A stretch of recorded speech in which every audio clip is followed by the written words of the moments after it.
చనిపోతున్నారు. అంతమంది చచ్చిపోతున్నారు కదా, మరి నిన్ను నన్ను దేవుడు చావకుండా కాపాడాడు ఎందుకు? దేవునికి స్తోత్రం కలుగును గాక. చేతులెత్తి గట్టిగా స్తోత్రం చెప్తారా? అవునా కదా? రోజుకి 24 గంటలలో 1,72,800 మంది చనిపోతున్నప్పుడు, ఆ చనిపోతున్న గుంపులో నిన్ను నన్ను ఉంచకుండా సపరేట్గా మనల్ని సపరేట్ చేసి మనల్ని కాపాడుకుంటున్నాడు. కంటికి రెప్పలా కాపాడుకుంటున్నాడు కదా. చాలా పాటలు కూడా ఉన్నాయి కదా. శాలేమన్న పాట పాడలేదా? ఏం పాట? కాపాడినావు పాడాడు లేదా? ఏదోసారి పాడండి. కాపాడినావు ఇంతకాలము, కాపాడదవు ఇక కాలము, కాపాడినావు ఇంతకాలము, కాపాడదవు ఇక కాలము.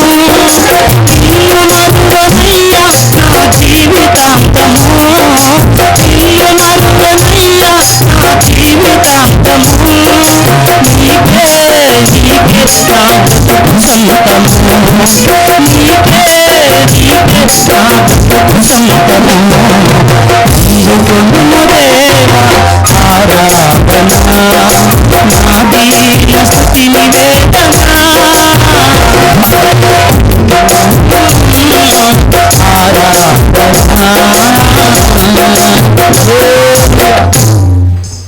ఇది పాత పాట.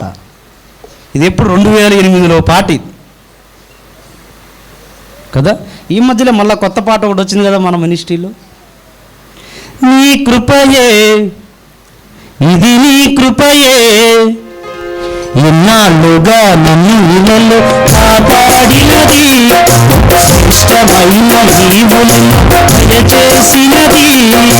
నీ కృపయే ఇది, నీ కృపయే ఎన్నాళ్ళుగా నన్ను ఇళ్ళలో కాపాడినది, అటు శ్రేష్టమైన ఈవులను దయచేసినది. దివ్య సన్నిధిలో నన్ను చేర్చినది, ఇలోక బంధాలన్నీ పరిపించినది. నీ కృపయే ఇది, నీ కృపయే, నీ కృపయే ఇది, నీ కృపయే. ఇప్పటిదాకా నన్ను కాపాడింది నీ కృపయేనను కదా. మనం బతుకుతున్నామంటే, కాపాడబడుతున్నామంటే దేవుని కృప.